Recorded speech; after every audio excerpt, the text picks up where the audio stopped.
வந்து உங்களோட அழைப்புதல் கொண்டு வந்துருக்கோம். எதுக்கு அப்படின்னா சிவபுராணத்தை ஓதுதல் பண்ணுறது கொஞ்சம். அதாவது போன மாதம் வந்து அகத்திய மகரிஷி வந்து ஒரு ஜீவனில் ஒரு உத்தரவு கொடுத்திருந்தார் அவசர கதியில்.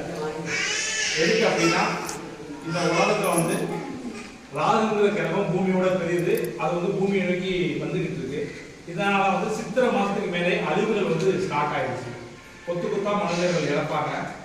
அது மட்டும் இல்லாம அந்த ராகுபவன் கிரகத்திலிருந்து வரக்கூடிய ஒரு கண்ணுக்கு தெரியாத ஒரு புகை ஆனது மனிதர்கள் படும்போது மூச்சு எடுத்து இறந்து விடுவாங்க. இதனால உடனடியா நம்ம வந்து 2 விஷயம் உள்ள ஆலயம். ஒண்ணு வந்து பாத்தீங்க அப்படின்னா பாபநாசம், பாவத்தை நாசம் பண்ணக்கூடிய பாபநாசத்திலையும், மற்றொன்று மலையே சிவனாக இருக்கக்கூடிய திருவண்ணாமலையிலையும் இதை நீங்க செய்யணும். அதுவும் சிவபுராணத்தை நீங்க ஓடணும். கூட்டு பிரார்த்தனையில சிவபுராணத்தை ஓடணும். இந்த சிவபுராணத்திலிருந்து வெளிப்படுகின்ற சப்த அலைகளானது அந்த கிரகத்தை கட்டுப்படுத்தும். அதனால நீங்க சிவபுராணம் நீங்க ஓதி கூட்டு பிரார்த்தனை செய்யுங்கப்பா. அவசரமா ஒரு கட்டளை கொடுத்திருந்தாரு. அதனால அகத்திய அடியார்கள் சிவனடியார்கள்லாம் சேர்ந்து ஒரு 1000க்கும் மேற்பட்ட உலகத்திலேயே இந்தியாவுடைய முதல் முறையாக இந்து நெறியில உள்ள எல்லாத்தையும் ஒன்று கூட்டி கூட்டு பிரார்த்தனையா பாபநாசத்துல மருதுபாண்டியர் மண்டபத்தில் 27ஆம் தேதி நம்ம ரெடி பண்ணிருக்கோம்.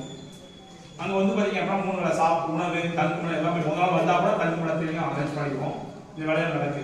அப்போ ஏதோ சிவபுராணம்ங்கிறது திருமுறைங்கிறது ஏதோ வயதான காலத்துல ஒரு ஓதக்கூடிய ஒரு வேதம் அப்படிங்கிற ஒரு எண்ணத்துல இருந்து இந்த சிவபுராணங்கிறது திருமுறைகள் எல்லாமே தேவாரம் எல்லாமே குழந்தை பருவத்திலே சொல்லிக் கொடுக்கக்கூடிய ஒரு நாதம் அப்படிங்கிற விஷயத்த இந்த உலகத்திற்கே நம்ம எடுத்துக்காட்டு பண்ணதுக்கு ஒரு நல்ல வாய்ப்பை இறைவன் நமக்கு நல்கியுள்ளார்.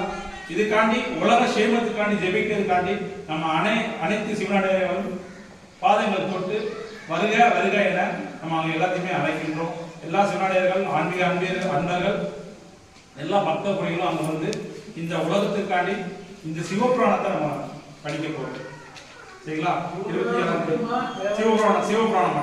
சிவபுராணம் மட்டும்தான் அந்த பாடல்கள் மட்டும்தான் 108 முறை நம்ம பிளான் பண்ணிருக்கோம். முதல்ல விநாயகர் அகவல் இருந்து ஆரம்பிச்சு இந்த விஷயத்தை நம்ம பண்ண போறோம். இதுல வந்து நம்ம வந்து எல்லாரும் ஒன்று கூடி அந்த இடத்துல வந்து ஃபர்ஸ்ட் டைமா கூட்டு பிரார்த்தனை பண்ணும்போது அந்த அலையானது ரொம்ப ரொம்ப நல்லா இருக்கும் அப்படின்னு நம்ம எதிர்பார்க்கிறோம். சரிங்களா? நல்லா அவசியம். இது எல்லாத்துக்கும் தெரியும். இந்த உலகத்தில் வரக்கூடிய மாற்றங்களை இது அதில் அடிச்சுட்டு கொடுத்துருக்காங்க. இது பிறகுதான் நம்ம டேக் கன்ஃபார்ம் பண்ணோம். ஆனால் இதுக்கு அப்புறம் அந்த டேக்கு அந்த மண்டபம் இதில் வந்திருக்காரு. முதல்ல வந்து இந்த விஷயத்தை தெரிவிக்கிறதுக்காக இந்த பேப்பர் கொண்டு வந்துருக்கோம். முதல்ல அடிச்சது அச்சிட்டப்பட்டது ராகுபவனுடைய வீச்சு அதிகமாக இருக்கு. ராகுபவன்கிற கிரகம் கீழே வரும்போது ஒரு பக்கம் கேது பகவான் வர்றதுனால மன குழப்பங்களும் அதிகமாக இருக்காரு.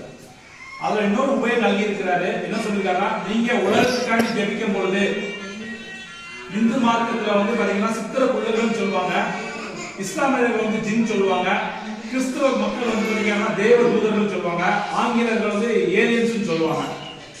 ஆனா சித்திர புள்ளர்கள் அவங்களும் கோடான கோடி பேர் வந்து பூமிக்குள்ள வந்துட்டாங்க. அவங்களுக்கு நம்ம சிவபுராணம் ஓதி அதை வேண்டும் பொழுது அவங்களுக்கு மிகப்பெரிய அந்த கிரகத்தை கட்டுப்படுத்துறது மிகப்பெரிய சப்போர்ட்டா உதவியா இருக்குதான். அதனாலேயே நமக்கு வரக்கூடிய பிரச்சனைய சித்திர புள்ளர்களே நம்ம சரி பண்ணிடுவாங்க. இறைவனே இங்க தேவையில்லை என்றும் அகத்திய மாமுனிவர் சொல்லியிருக்காரு. அதனால இந்த பெரிய வாய்ப்பு இந்த உலகத்தைக்கே செபிக்கக்கூடிய வாய்ப்பு நமக்கு முன்னாடியே நமக்கு அறியப்பட்டு குருநாதர் அகத்திய பெருமானுடைய அருளாலையும் ஆசியாலையும் நல்ல விஷயமா நம்ம நடக்கு. இந்த சிவபுராணத்தை ஓதும் பொழுது அந்த திறன்கள் கட்டுப்படுத்தி எல்லாருடைய வாழ்க்கையும் ஒரு மிகப்பெரிய வெளிச்சத்தை தரக்கூடிய இந்த சிவபுராணத்தை உலகத்தையே செய்யறதுக்கு நம்ம வாய்ப்பு கிடைச்சிருக்கு. எல்லாரும் வந்து நம்ம ஒருமிச்சு இந்த பிரார்த்தனை சிறப்பாக முடிக்கணும்னு சொல்லிட்டு உங்களுடைய பாதங்களை தொட்டு வேண்டி இருக்கிறது. ஐயா இடங்கள் வந்து நம்ம 2 மண்டபம் எடுத்துருக்கோம். மருதுபாண்டியர் மண்டபத்தில் வந்து பார்த்தீங்கன்னா 3 கால்களாக பிரிச்சிருக்கோம். மேலே ஒரு பெரிய கால், கீழே கால், அப்புறம் இது 3வது கால் கீழே சேரு உட்கார்ந்து பண்ணுறதுக்கு பாய்கள் எல்லாமே நம்ம ரெடி பண்ணியிருக்கோம். அது இல்லாமல் பக்கத்தோட மண்டபத்தில் வந்து உணவுக்கு ரெடி பண்ணியிருக்கோம். உணவு வந்து முதல் நாள் ராத்திரியே தங்குதா இருக்குன்னா நமக்கு சொல்லி அங்கே தங்கிக்கலாம். 2 மண்டபத்துலையும் தங்கிக்கிற வசதிகள் எல்லாம் ஏற்பாடு பண்ணிருக்கோம். காலைல நதியில் தாமிரபரணி நதியில் நீராடிட்டு தரிசனம் பண்ணிட்டு கூட நீங்கள் வந்து 8 மணிக்கு இந்த ப்ரோக்ராம் ஸ்டார்ட் ஆகி ஈவினிங் 6 மணி வரைக்கும் இந்த ப்ரோக்ராம் பண்ணிருக்கோம். தொடர்ச்சியாக பல்வேறு மாதிரியான ப்ரோக்ராம் இது. சிவபுராணம் முதல்ல விநாயகர் அகவலிருந்து தொடங்கணும். நான் இப்போ சிவபுராணம்